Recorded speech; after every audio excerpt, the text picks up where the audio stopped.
Welcome to After Dark Stories.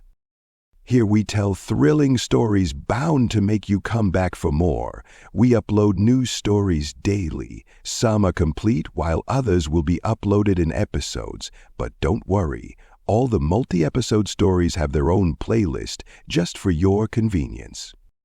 If you like these stories, please give us a like and subscribe, as this will help us create better stories and videos.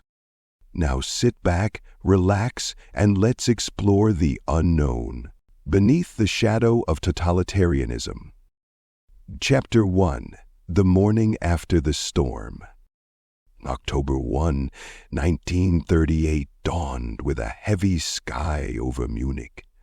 The city, known for its grandeur and historical significance, now bore the weight of uncertainty. Graf Wilhelm, a young journalist in his early 20s, stood at his window, peering over the cobblestone streets. The air felt thick with unsaid words, whispers of discontent and impending doom. His heart raced as he contemplated the news that had come from the West. It was here, in the heart of Germany, that the world held its breath. Just days earlier, the leaders of Europe had gathered, and the specter of war loomed ever closer. Adolf Hitler's iron grip on Germany tightened. He had made his intentions clear, and with each assertive move, the specter of the First World War lingered closer in the shadows.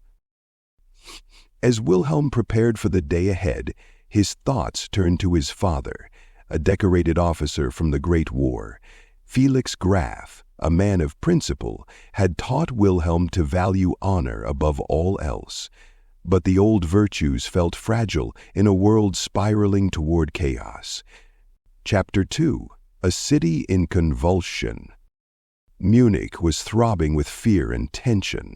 As Wilhelm ventured beyond his modest flat, he was met by the frenzy of crowds gathering outside the cafe where local intellectuals convened. A group of men, their brows furrowed with anxiety, argued heatedly about the latest developments. "Chamberlain thinks he can placate Hitler with words," barked a stout man with glasses. "Mark my words, it will lead to our downfall." Wilhelm approached, desperate to engage. "But isn't diplomacy our best hope?" he interjected, his voice shaky. "War will bring devastation to our homes, our families." "Diplomacy!" the stout man scoffed, spitting the word out like poison. "You don't negotiate with a wolf, young man. You either confront him or become his next meal." As the argument escalated, Wilhelm felt his chest tighten. His father's words echoed in his mind. Every generation wrestles with its own demons. What demons would this age wrestle with? Chapter 3. The Chambers of Power. At the same time, in the hallowed chambers of the British Parliament, Neville Chamberlain sat pensively at his desk, contemplating the delicate threads of diplomacy. He had spent sleepless nights mulling over his options, haunted by the specter of a catastrophic war. Yet he believed in the power of appeasement. He held on to the hope that reason could quell the ambitions of the increasingly aggressive Führer. Across the continent, in Paris, Édouard Daladier, the French Prime Minister, shared Chamberlain's unease. France's own political landscape, mired in instability, offered little room for a strong stance against Germany. The two leaders were aware that they stood alone against the tides of tyranny threatening to engulf Europe. The Munich Agreement of 1938 was still a few days away, but whispers of compromise filled the air. As the sun dipped low, casting long shadows over the city, an anxious nation began to prepare for the inevitable discussions. Chapter 4. Caravans of Diplomacy. On September 29, 1938, Chamberlain departed for Munich. Clenching his briefcase, he faced the gathered press outside 10 Downing Street. "We still believe that peace is possible," he declared, the weight of doubt palpable in his voice. Wilhelm, in the streets of Munich, felt a surge of anticipation. Newspapers were sold at frantic rates, headlines screaming of diplomatic negotiations. "Peace in our time," they cried, while beneath the surface, the grim reality lingered. The meeting in Munich unfolded with a mixture of hope and dread. Hitler, with a theatrical flair, pushed for the Sudetenland, and Chamberlain acquiesced, believing he was securing peace. Chamberlain's fellow leaders, Mussolini from Italy and Daladier from France, sat at his side, each grasping for individual security rather than unity against the common threat. Chapter 5.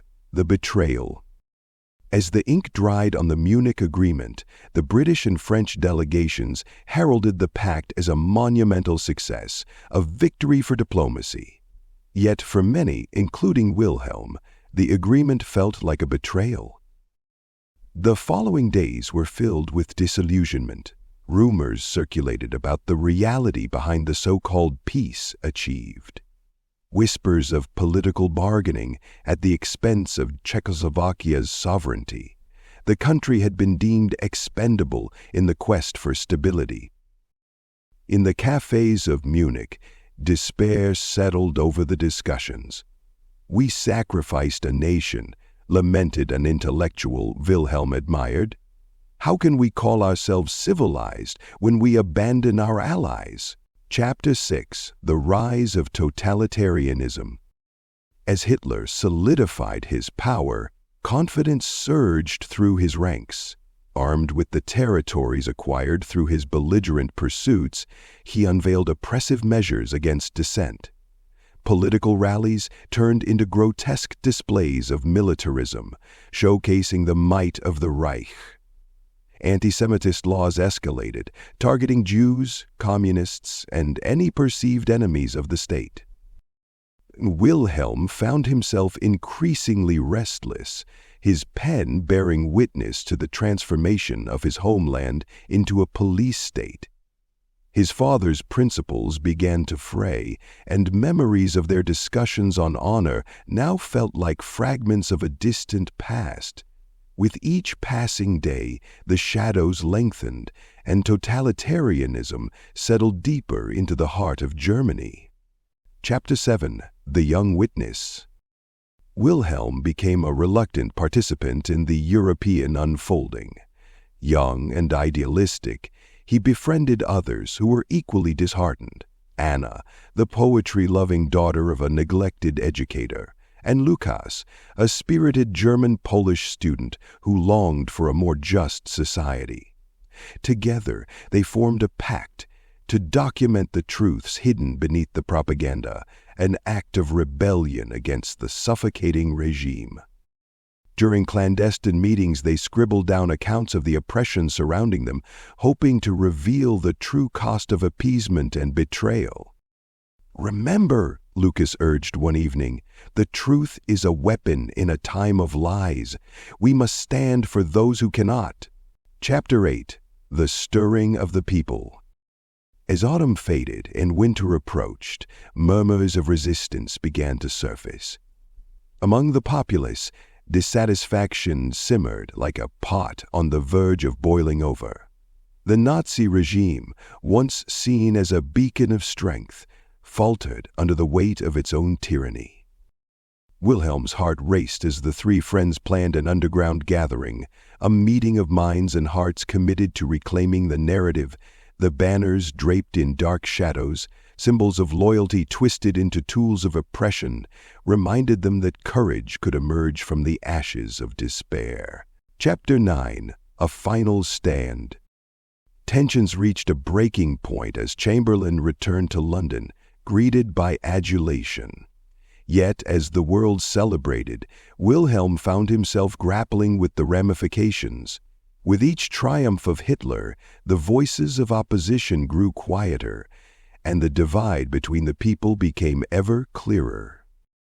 In Germany, dissenters were arrested, exiled, silenced. Wilhelm, sensing danger creeping closer, began to unravel the cords of fear that held him prisoner. He had witnessed the masquerade of peace, Now, he sought truth before it was lost forever. The trio organized a covert publication, tiny pamphlets circulating among the disenchanted. They wrote of the defeat of principles, of the treachery disguised as diplomacy. With each new pamphlet, their hearts raced, knowing they were defying the suffocating silence imposed by the regime. Chapter 10. The Prelude to War. On March 15, 1939, Germany invaded Czechoslovakia, obliterating all illusions of peace. The dark cloud of war eclipsed Europe, and the world teetered on the brink of a cataclysm. Wilhelm felt the ground shift beneath him. His dreams of journalism turned into frantic scribbles, testimonies of betrayal, chronicling the fall of a continent once hopeful for peace. Each keystroke resonated with urgency, as if history itself were demanding an explanation for its tragic course.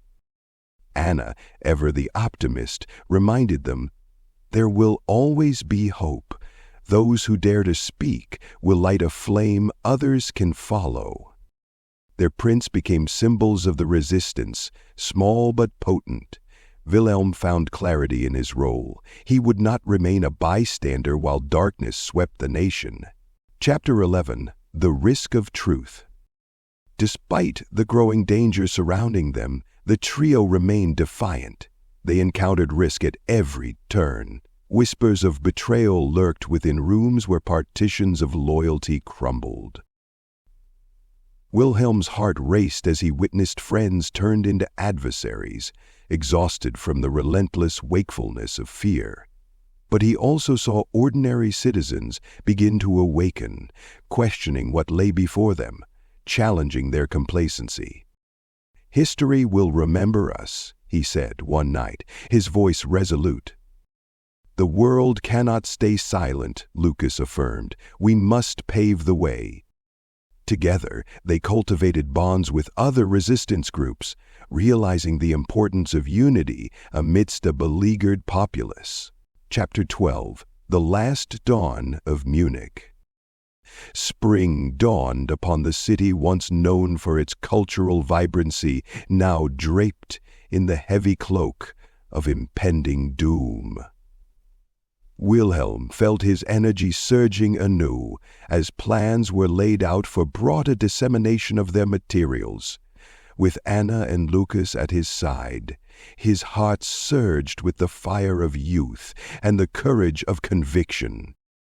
But danger lurked closer than they could have imagined. A betrayal from within their circle left them vulnerable, and the clouds of suspicion loomed ever larger. Wilhelm's chest tightened as he read an anonymous denunciation of their activities posted in the streets of Munich. "Subversive elements endanger our peace," read the ominous letter. With the walls of betrayal closing in, the three knew they would soon have to make a choice: fight amidst the chaos or face silent complicity. Chapter 13. The Confrontation. The final days before war would mark a turning point for Wilhelm. The air was thick with anticipation, and everywhere around him the seeds of revolution began to germinate.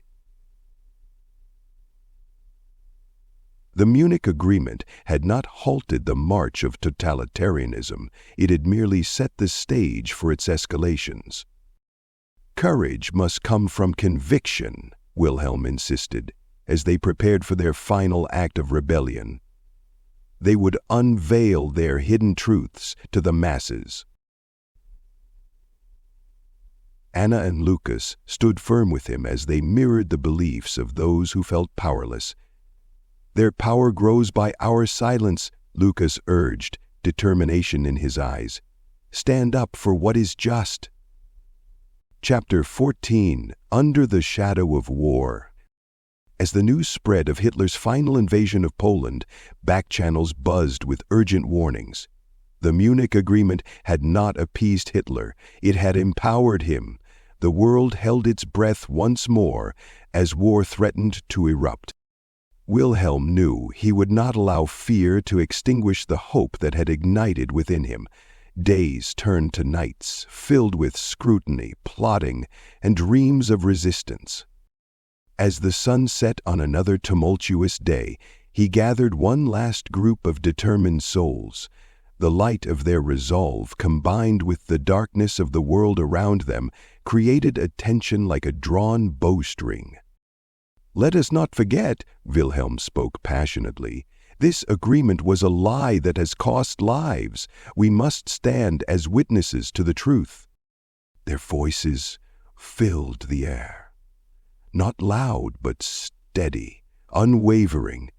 They captured the essence of what it meant to rebel against a tide that threatened to obliterate their spirit. Chapter 15. The Fall of the Agreement. The news came abruptly. A war had begun. The Munich Agreement lay shattered under the weight of betrayal, its remnants blown away like dust in the wind. Germany's once stable ground had cracked open, revealing chaos and conflict. The faces of friends turned grim, the children's laughter replaced by the sounds of war sirens. Wilhelm stood bravely amid the shifting landscape, clinging to the flickers of hope that remained. Though totalitarianism had risen once more, the human spirit, though bruised, had not vanished entirely. It thrived beneath the surface, waiting, watching, yearning to be released. "Remember this moment," Anna whispered to him. "We will not let it fade." And as history unfurled, revealing choices that could reshape destiny, Wilhelm understood that he had become a guardian of truth. In the face of overwhelming darkness, he chose to be a light, however bright, amidst encroaching shadows. Epilogue: The Legacy of Resistance. As the war raged on, Wilhelm and his friends resolved to continue their fight, not with weapons, but with the power of ideas and words. In the darkest moments, humanity's resilience emerged, igniting visions for a brighter future built on the foundation of unwavering resistance. The Munich Agreement, now a harbinger of betrayal, served as a reminder that silence in the face of tyranny only paves the way for devastation. The echoes of history would endure, and Wilhelm became a part of the narrative that would be discussed for generations to come. And under the looming shadows of totalitarianism, one young man found his voice, his mission, a testament to the courage needed to imagine and strive for a world where treachery was not the final act, but merely a chapter in a much larger story yet to be told. In the end, perhaps it was not just about the battles lost or won, but about the indomitable human spirit that refused to be extinguished even when standing beneath the darkest clouds of betrayal. If you like this video, please like and subscribe. This will really help the channel grow. Always stay safe, but most of all, stay curious. Until next time.